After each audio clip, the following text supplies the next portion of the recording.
The sinking of USS Indianapolis is often remembered for what happened after the ship went down. But the record tells a longer story, one shaped not by a single mistake, but by a chain of decisions that, taken together, delayed rescue. According to official U.S. Navy documentation, USS Indianapolis completed one of the most sensitive missions of the Pacific War in July 1945. The ship delivered critical components for a new weapon to the island of Tinian.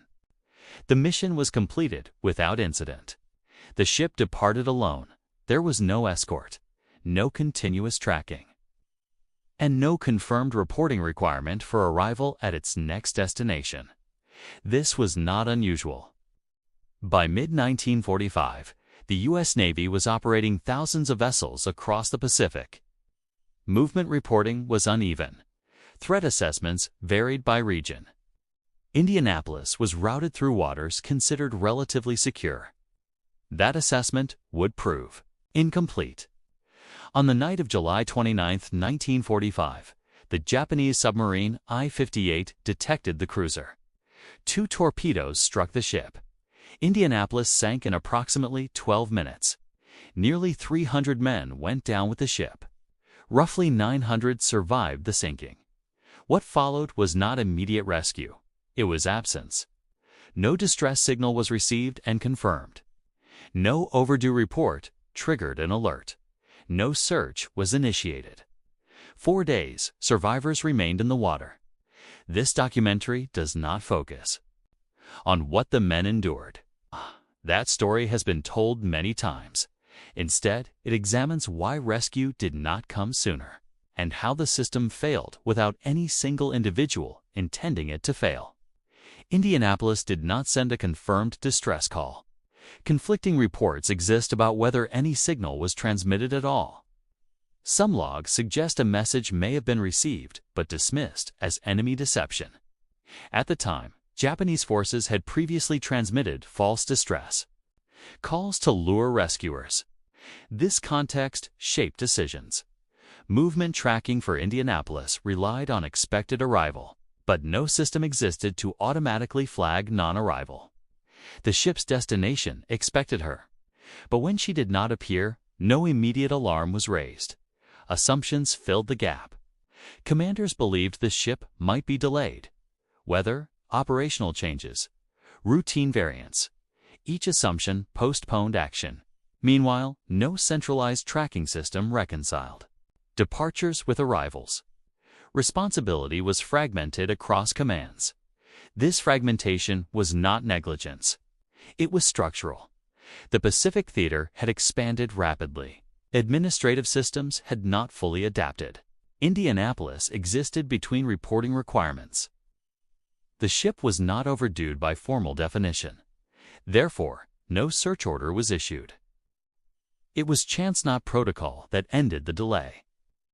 On August 2nd, a patrol aircraft spotted survivors. The report triggered immediate action. Rescue operations commenced. By then, hundreds had died from exposure, dehydration, and other causes. Post-war investigations examined the delay. Navy inquiries concluded that no single failure caused the outcome. Instead, multiple procedural gaps aligned. The ship sailed without escort based on threat assessments. Distress reporting systems lacked confirmation mechanisms. Arrival tracking relied on assumption rather than verification. Each decision, reasonable in isolation, contributed to delay. This is why USS Indianapolis matters beyond its sinking. It exposed systemic weaknesses. Not incompetence, not malice, but fragmentation.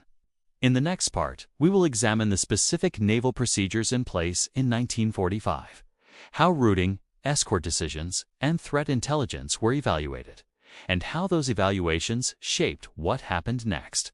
To understand why Indianapolis was not immediately missed, it is necessary to look at how U.S. Navy movement control worked in mid-1945. There was no single operations center tracking every ship in real time. Instead, responsibility was divided. A ship reported departure. It reported arrival. Between those points, oversight depended on regional commands. Indianapolis departed Tinian under orders that did not require continuous position reporting.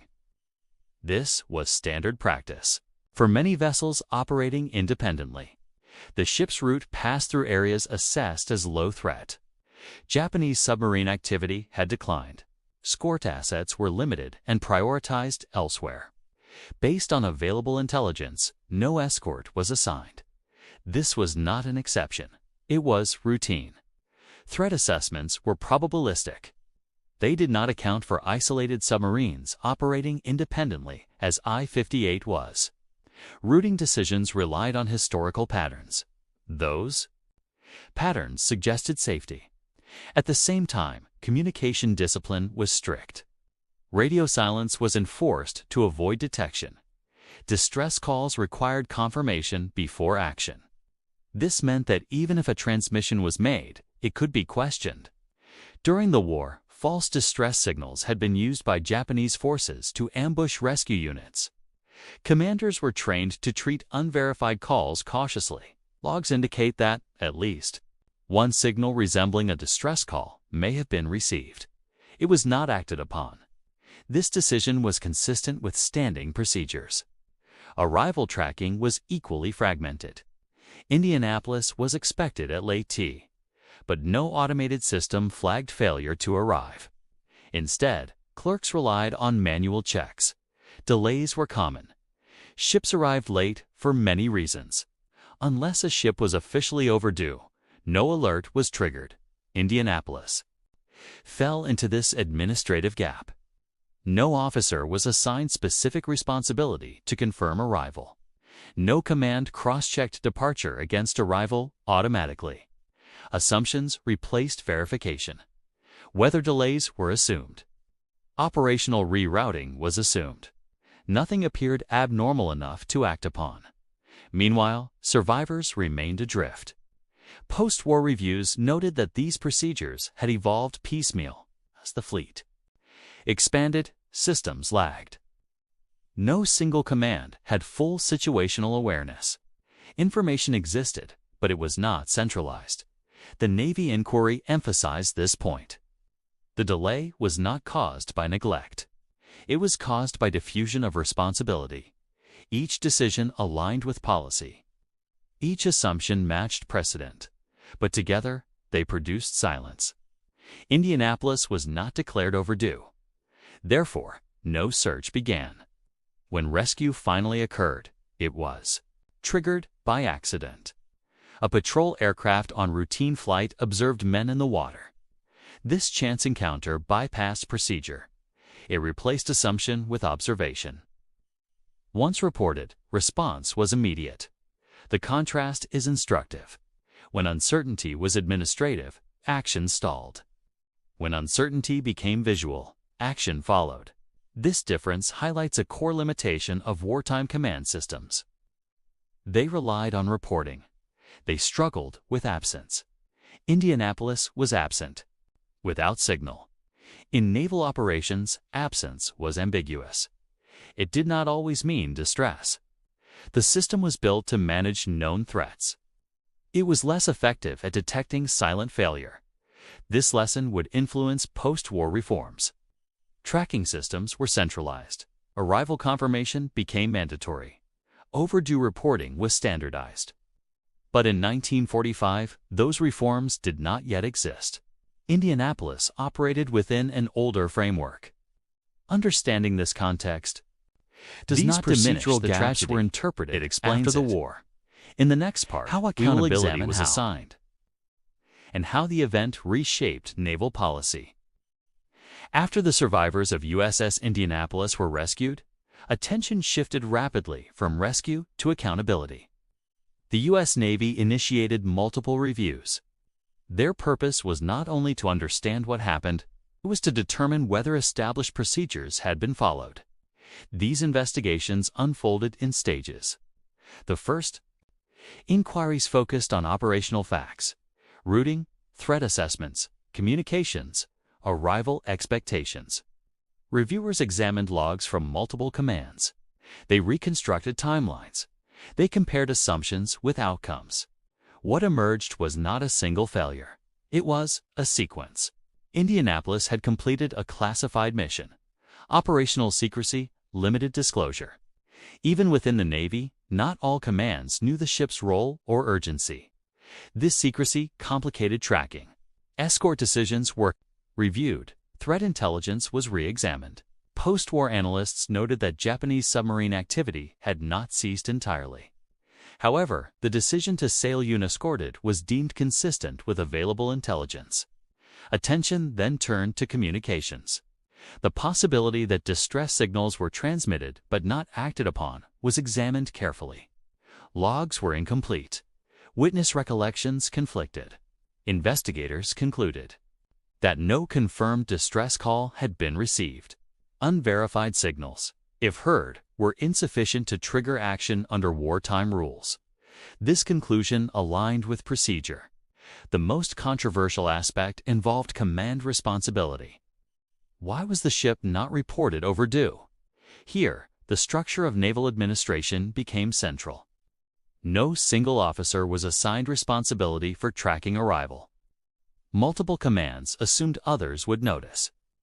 This diffusion of responsibility was not unique, it was systemic. The Navy acknowledged this gap. However, accountability often seeks individuals. Systems are harder to discipline. Captain Charles B. McVeigh III became the focus. He was charged with failing to zigzag, a maneuver intended to reduce submarine targeting effectiveness. The charge rested on the assumption that zigzagging would have prevented the attack. Evidence was mixed. Visibility was limited. Zigzag orders allowed. Discretion? Japanese submarine commander testimony later indicated that zigzagging would not have changed the outcome. At the time, this testimony was not given full weight. McVeigh was convicted. The decision satisfied a need for resolution. It did not address systemic failure. Over time, this outcome became increasingly controversial. Veterans, historians, naval analysts questioned whether responsibility had been misapplied. They noted that no other captain whose ship was torpedoed had been court-martialed solely for zigzagging. They pointed again to procedural gaps: arrival tracking, distress confirmation, threat assessment. The focus on an individual obscured broader lessons. In later years, reviews revisited the case. Additional evidence emerged. Official positions softened. Decades later, McVeigh was posthumously exonerated by congressional resolution. The Navy acknowledged that he was not solely responsible. This reversal did not erase the tragedy. It clarified it. The Indianapolis case illustrates a recurring wartime pattern. When systems fail, individuals are often held accountable. This can simplify narratives. It can also distort them. The Navy's own record suggests that Indianapolis exposed institutional weaknesses, not personal negligence. These weaknesses informed reforms. Post-war naval doctrine emphasized centralized tracking. Arrival confirmation became mandatory. Distress signals were treated differently. The cost of absence had been demonstrated. Indianapolis became a case study, not only of survival, but of organizational limitation. In the final part, we will examine how this event reshaped naval procedures, and why understanding the decision chain matters more than assigning blame. The legacy of USS Indianapolis is not confined to the night it was torpedoed. It extends into how navies learn to manage absence. In the months following the war, the U.S. Navy reviewed procedures that had failed quietly, not through dramatic breakdown, but through assumption. Indianapolis revealed that a ship could vanish without triggering alarm, not because no one cared, but because responsibility was dispersed. Post-war reforms addressed this directly. Arrival reporting became mandatory. Commands were required to confirm receipt. Overdue status was defined more clearly. Silence itself became actionable information. Tracking systems were centralized. Movement data was reconciled across commands. The burden shifted from assumption to verification. Distress signal protocols were also revised. Confirmation remained important, but procedures acknowledged that delay carried risk. The Indianapolis case contributed to these changes, not alone, but decisively. It demonstrated that administrative gaps could be as lethal as enemy weapons. This reframing matters. Public memory often centers on survival in the water. That experience was real and severe. But it was not the only lesson. The deeper lesson was structural. The Navy's own historical analyses emphasize this point. They note that no single decision caused the delay. Each choice aligned with policy. Each assumption reflected precedent. Together, they formed a chain. Understanding that chain prevents repetition. It shifts focus from blame to design. The case also reshaped how historians interpret wartime failure. It challenged the idea that catastrophe requires error. Sometimes, catastrophe emerges from normal operations interacting under stress. Indianapolis was operating normally, until it wasn't. This perspective aligns with modern organizational analysis. Complex systems fail quietly. Warnings are ambiguous. Signals are missed, not because they are absent, but because they resemble noise. In 1945, naval command systems faced unprecedented scale. They adapted rapidly, but not completely. Indianapolis fell between those adaptations. For the crew and their families, this explanation does not replace loss. It contextualizes it. For institutions, it provides instruction. The Navy did not hide this record. It preserved it. Investigations were archived. Conclusions were revised. Responsibility was reconsidered. Over time, the narrative changed, not to erase tragedy, but to clarify cause. Captain McVeigh's exoneration did not rewrite events. It acknowledged that individual punishment had masked systemic failure. This acknowledgement reflects institutional learning. Slow, incomplete, but real. Today, USS Indianapolis is taught not only as a survival story, but as a case study in command and control.